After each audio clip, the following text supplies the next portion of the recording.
came in over the bridge, I went right to work. They needed a substitute this week, and I was more than welcome to oblige. And I missed my babies, so I was glad to get a baby fix. I am about ready to turn to go to my mom's house. It is about 4:20. I've gotten myself some sushi because that's my Damascus safe food. Now, seeing a sign, now that's weird. That's weird to me, seeing a sign on this house. Great progress though. Happy to see the sign, but it's weird to see the sign. I saw the sign and it opened up my eyes, and I'm happy now living without you. Just kidding, I'm not living without anybody. Gosh, it is Friday already, and I haven't talked to you guys at all this week, so I apologize. But this time coming to my parents' house and finishing up stuff, it's been a little bit more of a social visit. I haven't really been that stressed because the big stuff has been done. The house looks great. The sign is up, and people I noticed were starting to go around and look at it. It officially goes for sale on Monday. So what I am doing right now is I am dropping off some final donations. I also cleaned the garage, and I made a big trash pile. But I did find some good stuff that I don't want to throw away. I would like to donate, so we're gonna pull over and do that. Alright, this should be the last of the donations. I can't even tell you how many of these runs I have made in the past few months. Okay, I got that done, and I also went to 7-Eleven and I picked up some snacks for myself. Reason being, I am not going to be here tonight or tomorrow night. I am going to be spending the entire Sabbath weekend with my boss's family, actually. So I'm really excited about it. I get to play with one of my babies all weekend, so it's going to be fun. But here's that pile that I made. So I'm actually really proud of myself because getting through that garage, I thought was going to be the bane of my existence. I had so much anxiety about it, but yesterday I didn't go into work. I had to do some things for my mom, and it was 70 degrees out here. So that gave me a big boost of energy, and I was able to get the garage looking pretty good. And my dad still has a lot of stuff in there. I had to make piles. This isn't all of it. You all have no idea how many shovels and rakes and hardware I found. So, if you think this pile is something, you should see the ones that are still in the garage. And I also think he has like 6 snow shovels. My dad liked collecting things. So you can see the amazing difference with the after. So you guys remember that disgusting blue and green retro carpet? Let me show you what it was covering up. Here we go. Look. Can you guys believe it? Look how beautiful these wood floors are.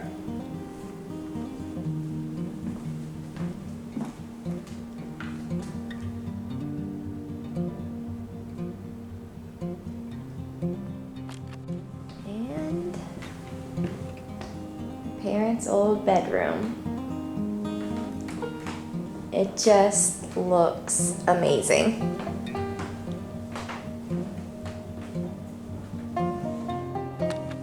Wow. So white paint and just ripping up old carpets made all the difference for the living room and this bedroom. He even painted, my guy painted the doors. that made a huge difference. It also helped save me money because I didn't have to buy new closet doors. He painted the main door here, which I think turned out looking really nice.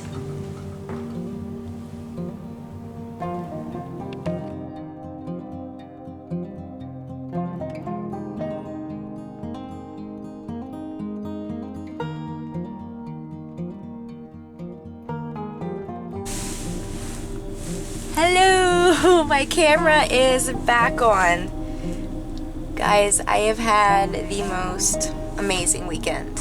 I really have. The family I stayed with, just absolutely beautiful. I loved going to shul.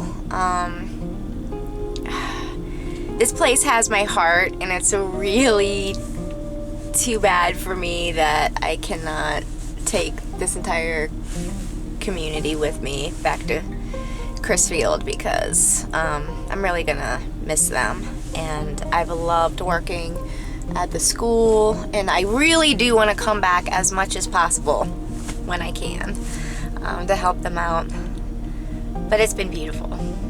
Yeah. Okay, so what's the deal for today? So I'm about to head off into Baltimore. I'm gonna go back to the 7 Mile Market. I made a video about the kosher market before. If you guys missed it, I'm inserting the card here. Make sure to click on that video so that you can see that total haul that I got from the 7 Mile Market in Pikesville, Maryland. But today I'm going back because there's obviously no such thing as a kosher market anywhere around where I live. So I'm gonna stock up, especially since we've got a couple of holidays that are pretty much coming right up. Purim, one of my favorites, and Passover is going to be next. So I would like to get quite a few things I can stock up on. And then after that, we are coming back here to the synagogue, and I am going to be listening to Lily Malnick speak. She is a Holocaust survivor, so we're going to be hearing her story. And I am hoping to meet up with her granddaughter, Miriam, who is quite known on TikTok. So yeah, it's been a really great week, and it's ending on a good note. Just being able to be with the community and socialize. It's been really nice. I'm back, so I'm gonna go ahead and get some groceries while I'm here. Very happy to be back at this grocery store. And there is another kosher market right down the street that I've never been to, so we might just stop there as well. I think we're gonna have time. All right, let me get some shopping done. Oh yeah, this is what we're here for. Purim goods.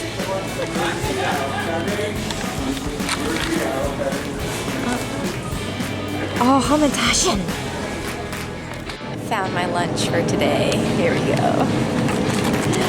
Oh, sushi looks fantastic.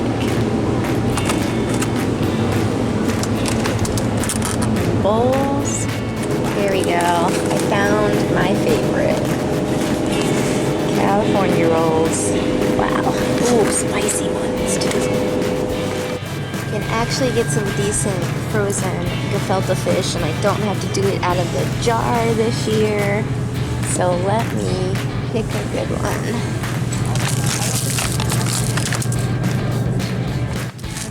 Sweet recipe, low cholesterol. Okay, we'll go with that.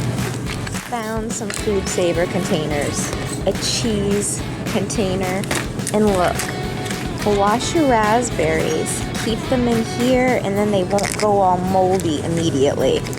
That's awesome.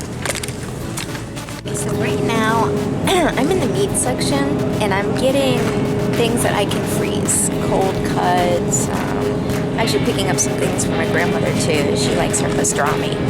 And I found a bunch of imitation crab meat that is kosher, of course. But finding imitation crab meat that's kosher well, I don't find it. Unless I'm going to Wegmans, I might find this, but we know there's no Wegmans around where I live, so let's keep shopping. Finding some things for my new house also.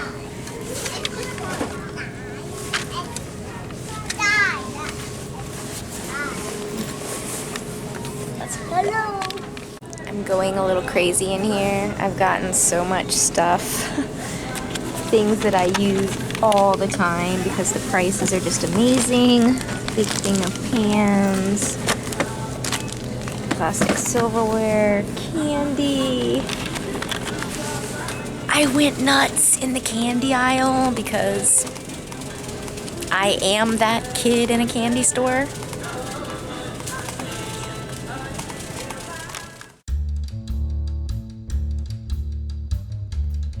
Purim is a holiday. It's about Queen Esther, and the perpetrator of the story is Haman. So you see all those groggers and things that make noise. You're supposed to be really loud during the telling of the story of Queen Esther and Haman. Every time we hear Haman's name, we're using those groggers. We're saying boo and blowing horns and all kinds of things. And we are absolutely celebrating every time we hear Queen Esther's name. Look at all this fun stuff. They even have a Hamantash and plates. I made sure to pick up a couple of groggers. I actually really didn't have any. There's no reason that I need all of this fun stuff because I don't have kids in the house anymore. But I am a big kid, so you better believe I was getting myself some fun stuff. And I did. I should have gotten myself a crown.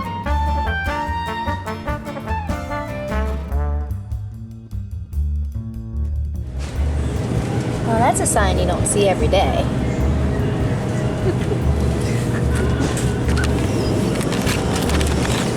I am not buying them. Just so you guys know. I'm buying bread.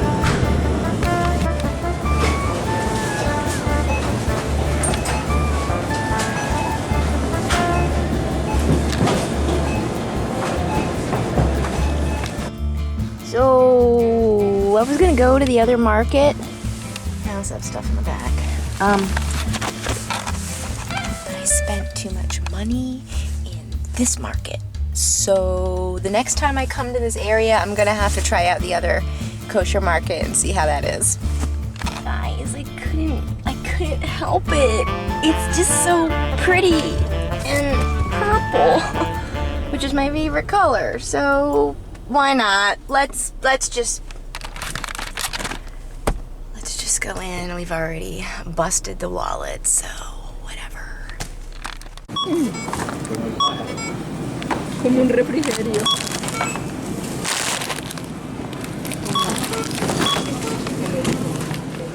Oops, I did it again.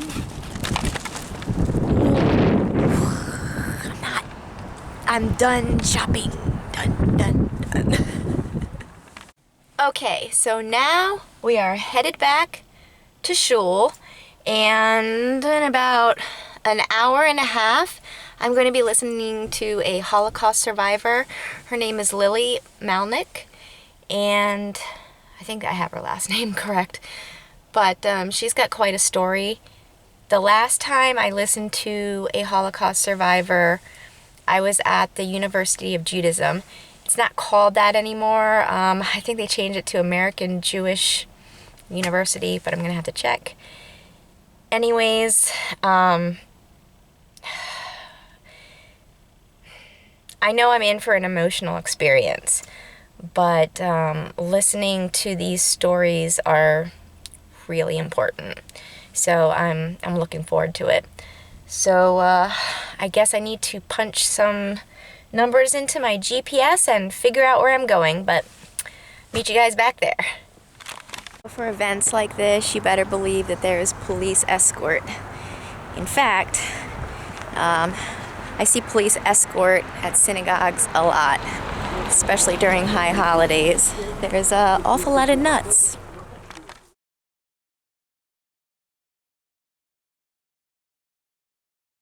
Actually, come to think of it, on Saturday, around here. Apparently it was the International Day of Hate. Well, international or Maryland, I don't know what. But there was a lot of memos that went out to be especially vigilant this past weekend. So I know when I came to synagogue this weekend, there was security, just to make sure nothing happens.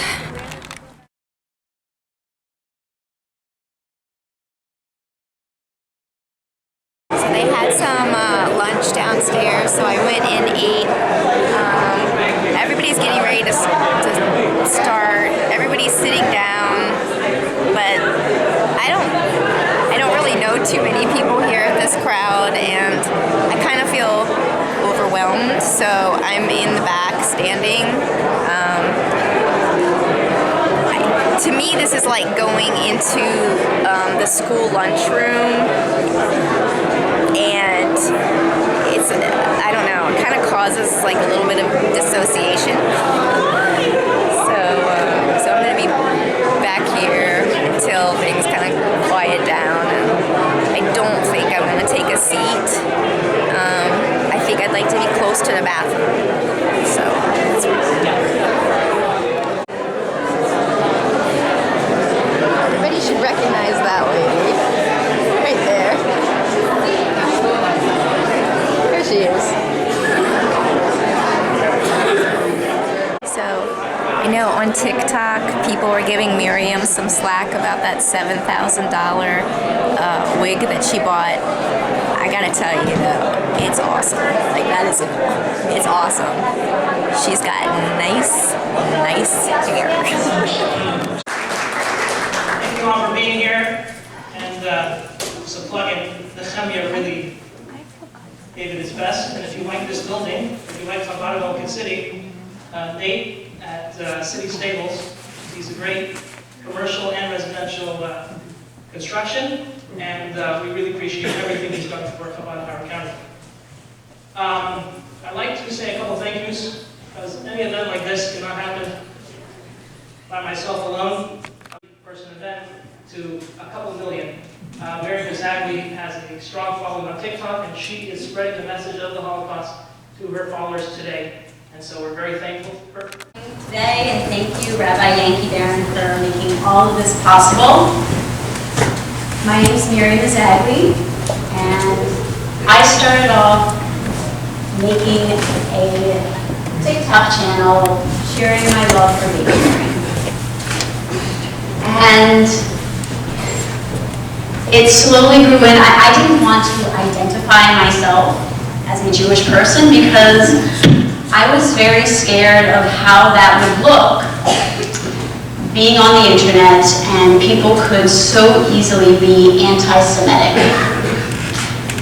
And then, if you remember last year, Whoopi Goldberg came out with a statement where she said that the Holocaust was not against race, it was against two groups of white people, which was incorrect, because what Hitler did was he made it about race in his propaganda. And I said, I started to grow a platform already. I had, I think, maybe 10,000 people following my account, and I said I couldn't sit there and say nothing. And that was the first time I came out identifying myself as a Jewish person. And from there, because the Holocaust is so close to my heart, both my Bubby and her husband, my Zeta, my grandfather, were Holocaust survivors, I wanted to share what they had instilled in me. And it took so much out of me to share their stories. And then I went to visit Bubby one day in Maryland. I'm from New York, so it's not it's close enough of a trip, but far enough that we can't just see each other on a regular basis. And I asked her if she'd be willing to share her memories of being in the Holocaust. And I did not have to ask her twice. She was so willing to share, which she always has been. And they were taken very well. So I'm going to introduce my Bubby, Lily Malnick, a Holocaust survivor. Bubby, can you share with us what it was like prior to the concentration camps. She spent a number of years in hiding.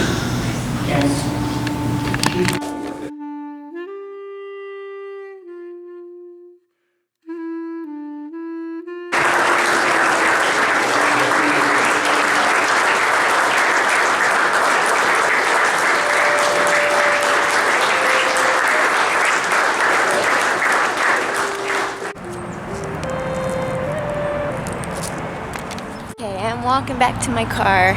It was pretty heavy. No Holocaust survivor story is going to be light, that's for sure. It actually made me think about when I was at the University of Judaism in '99. Right after I left was when there was the Jewish preschool shooting in LA. Now at that time, I also worked at a Jewish preschool. It was right across from my college, and the guy that did that went to the Jewish preschool in LA and shot it up and tried to kill a bunch of innocent children. He had a hit list, and my college and the school that I worked at was next on his hit list if he hadn't have been caught.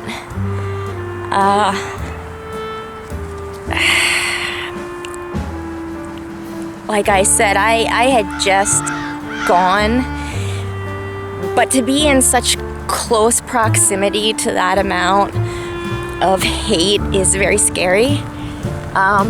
So when I was here at the synagogue, I was getting really uneasy in the crowd, so I decided to move near the door. And when I was near the door and when I could see like every entrance, I actually felt much better. I guess it's kind of a high alert. Yeah, so that's that. All right, now let's go back to Damascus. I gotta put these groceries away. I've gotta pack everything back up tomorrow and head back to the Eastern Shore. A lot of running around, but this has been a really, really nice visit. Coming back to Damascus this time was not scary. It wasn't overwhelming. I just needed to get a couple things done, and then I could spend the rest of my time being social and helping out my community, so it's been awesome. It's been awesome. And Terry's amazing.